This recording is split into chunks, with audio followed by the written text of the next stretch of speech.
मसब ये जो नए मुकदमात हैं ये इस बात की तैयारी है कि ज़ाहिर है कि एक दो मुकदमात रह गए हैं, एक ही मुकदमा खान साहब पे। कल राना साहब ने कुछ बात की, मैं सुनवाना चाहती हूँ, फिर मैं आपके पास आती हूँ, ज़रा सुनवाइएगा। खान साहब अपनी हरकत से बाज नहीं आएंगे। जो इस मुल्क को नुकसान पहुंचाने का एजेंडा है उसके ऊपर कारबंद रहेंगे। इन हरकत के ऊपर कानून के मुताबिक बनता होगा वो तो फिर बनता रहेगा। ये तो मफरूजा है ना कि रिलीफ मिलता चला जाएगा। क्या कहते हैं आप मसब? आसमा, ये जो रवैये है ना, मैंने पहले बीच में एहसन इकबाल साहब की का जब ये बयान आया था कि जी अगर मुल्क को आगे बढ़ना है तो खान साहब को 5 साल के लिए जो है जेल में रखना पड़ेगा। इसी तरह एक और वजीर का, ये बड़े हैरानकुन बयानात हैं। इससे ये इस बात को तक़वियत मिलती है कि ये पॉलिटिकली मोटिवेटेड केसेस आप बना रहे हैं। जब आपके मिनिस्टर, चाहे आप रखें, अगर आप किसी तरह रख सकते हैं उनको रखें, लेकिन जब आप पब्लिकली ये बात करें और पब्लिकली इस तरह बात करें तो जब भी कोई इस तरह के मुकदमे में आप उनको डिटेन भी करेंगे और बहुत सी चीज़ें, मैंने कहा ना कि कवानीन आपके पास ऐसे मौजूद हैं जिसके तहत ये कार्रवाइयाँ होती हैं, तो वो उससे नुकसान होगा। आप इंटरनेशनली देख लें ना, इंटरनेशनली अब आवाज़ें आनी शुरू हो गई हैं ना। तो जब आपके मिनिस्टर्स खुद ये बयान देने शुरू करें, इस तरह के बयान देने जो बिल्कुल गैर ज़रूरी मेरे नज़दीक, भाई कानून अपना रास्ता ले रहा है ना, कानून को अपना रास्ता लेने दें। आपका बहुत सिंपल सा ये है कि जी ठीक है, अगर उनको बेल हो जाती है, उनका एक्विटल हो जाता है तो वो बाहर आ जाएं। हम उन्हें नहीं रखेंगे। बात कानून के मुताबिक अगर वो अंदर रह सकते हैं तो मतलब जब तक उनके केसेस चल रहे हैं। जो हमारे यहाँ एक पब्लिक डिस्कोर्स है ना, हम जो ऑप्टिक्स देते हैं वो इतने नेगेटिव ऑप्टिक्स देते हैं कि जो हम खुद अपना नुकसान कर रहे होते हैं विदाउट प्लानिंग कि आप ये बात बैरिस्टर साहब की, अब ये ज़ाहिर है कि एक पहले से परसेप्शन बन गया है कि खान साहब को अगर ज़मानत मिल भी गई तो फिर भी रिहाई नहीं। ऊपर से ये नए मुकदमात जो आप कह रहे हैं, आप कह रहे हैं कि जो बातें उन्होंने की हैं उसकी बुनियाद के ऊपर मुकदमात बन सकते हैं और उनको सज़ा भी हो सकती है। जो पुराने मुकदमात हैं उनके ऊपर आपको कोई कामयाबी नहीं मिली? नहीं चल रहे हैं। देखें 190 मिलियन पाउंड का अलकादर ट्रस्ट का जो केस है उसमें गालिबन मेरे ख्याल से 3-4 जो हैं विटनेसेस रह गए हैं जिन पे जिरा होनी है, और वो उसके बाद डिफेंस स्टेटमेंट्स हैं, और उसके बाद वो तो ओपन एंड शट केस है ना।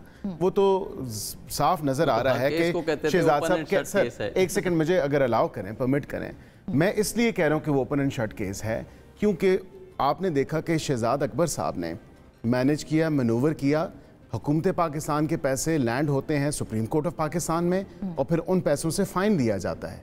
वो पैसे की ट्रेल भी मौजूद है, उस ट्रस्ट के सिग्नेटरीज और ट्रस्टीज भी मौजूद हैं, और वाज़े तौर पे जो लोग इस पूरी ट्रांजैक्शन का हिस्सा थे वो सबके सामने है। तो इसमें तो कोई दो राय नहीं है ना।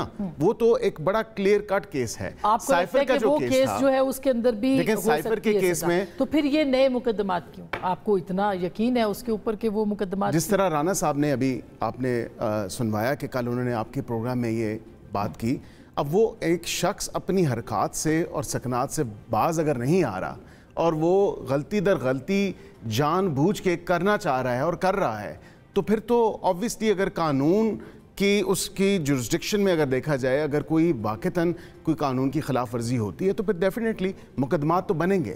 शुएब साहब, ये कठपुतली हैं एस्टेब्लिशमेंट की गोद में बैठ के, जो इनको एक इशारा होता है इन्होंने करना है।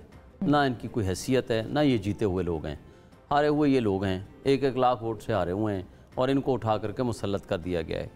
आप मुझे बताएं कि अगर इमरान खान इस मुल्क का गद्दार है ना, तो फिर 85% आवाम गद्दार है इस मुल्क की। आज पब्लिक, आप कोई एक सर्वे उठा लें, कहीं चले जाएं, आपको नज़र आएगा कि सबसे ज़्यादा सपोर्ट इमरान खान की है। हम लोग ने वोट किए हैं, हम पब्लिक जो बोल रहे हैं इदारों के खिलाफ कानून का मुताबिक बोल रहे हैं, और जो 9 मई को जो इंस्टिगेशन का उनके ऊपर इल्ज़ाम है, 9 मई के लोगों को उकसाया, 9 मई के 80% केसेस में वो या वो बरी हो गए हैं या वो उनमें जमानतों में हैं। तो ये तो अच्छी बात है कि अदालतों में है ना, अदालतों में केसेस हैं। अब उसके अलावा और क्या करना चाहते हैं? और 9 मई का ड्रामा या एस्टेब्लिशमेंट का बनाया हुआ था या इन पीडीएम की कठपुतलियों का था, क्योंकि इनको पता था कि इलेक्शंस होने जा रहे हैं 14 मई को। उनने उससे पहले करा के और कंटेम्प्ट से बचना था, उसके लिए उन्होंने ड्रामा मैनेज कर लिया। इसलिए हम पहले दिन से सुने, हम पहले दिन से इसलिए हमने ये कुछ नहीं कहा, हमने कहा जी आए जुडिशल कमीशन बनाएं, जिसके खिलाफ एविडेंस आए उसको सजा दे दें, लेकिन इन्होंने नहीं बनाने दिया, नहीं बनाया। आज तक हमारी पटिशन आपको पता है सुप्रीम कोर्ट में पेंडिंग है। खान साहब जब पेश हुए नैब वाले केस में, उन्होंने सबसे पहले कहा कि जी आप 9 मई के ऊपर मेरी जो पटिशन है वो फिक्स कर दें, आज तक नहीं हुई। दूसरी बात मुझे बता दें, जो कुछ है कानून के मुताबिक मुझे बताएं 203 मुकदमात बना डाले, हर केस में 700 पौने 800 के करीब इन्होंने टॉक शोज़ किए हैं सिर्फ घड़ी के ऊपर बेचने के ऊपर, ठीक है। किधर गया वो सारी चीजें? लेकिन ये जो 203 मुकदमात थे इनमें सब पे रिहाई हो गई, सिर्फ एक रह गया, सिर्फ एक रह गया इद्दत वाला केस। 203 के 3 में रिहाई हो गई, सब में या वो बरी हो गए या उनमें जमानतें हो गई, दोनों, और एक केस सिर्फ बाकी बच गया है। अगर आपके केसों में जान होती नहीं, मगर आप ये भी तो माने कि आपको इंसाफ की फराहमी भी तो हो रही है ना, जो कि ये कहते हैं कि इनकी दफा कोर्टों में नहीं, हमने देखा भी मुंह छुपा के लोग जाते थे और कैमरे उनको पकड़ते थे। आसिफ रशीद चौधरी इसी इस्लामाबाद के अंदर मौजूद है, इतना बड़ा सहाफ़ी है, वो आपको तस्दीक कर देगा उसकी वीडियो, और उसको भुगतना भी पड़ा। पहली बात तो यह है कि कोई पाकिस्तान की तारीख में एक लीडर बता दें जिसके ऊपर 203 मुकदमात बने हों, he is the only one. ये 203 आपने क्यों मुकदमात बनाए? देखिए जितने, अब ये तो नहीं है कि ये हमारी कुछ ख्वाहिश पे रिपोर्टेडली या कह लें एलिजिडली 203 है, 203 ही मुकदमात की है। अच्छा। जो रिपोर्टेड है। अच्छा। अब उसमें कई मुकदमात में जिसमें जिक्र किया तो ये देखें ना, कईयों में उनकी बेल हो गई है, कईयों में बरीयत भी हुई है, जो एक रिकॉर्ड का हिस्सा है, और उसके साथ साथ दूसरी जो चीज़ है, कईयों में इनकी सज़ा मुअत्तल हुई है, इनको खुली छूट नहीं दी गई, सजा की मुअत्तली जो है जब केस मजबूत नहीं होगा तो उनको तो कई दफ़ा अगर सजा होती है 3 साल होती है तो कानून में ये रिलैक्सेशन मौजूद है कि अगर मेन अपील फिक्स नहीं हुई और क्योंकि सज़ा इंसान काट रहा है तो वो मुअत्तल कर देते हैं कि उसका बेनिफिट, क्योंकि अपील तो जब सुनी जाएगी तो सुनी जाएगी, तो उसका बेनिफिट जो है जो है अकाउंटेड फॉर पीरियड के लिए जो है वो for a longer period of time behind bars ना रखा जाए। जहाँ पे आप साइफर की बात करते हैं, साइफर का तो अपना ऑफिशियल सीक्रेट एक्ट जो है उसमें अपील ही मौजूद नहीं है।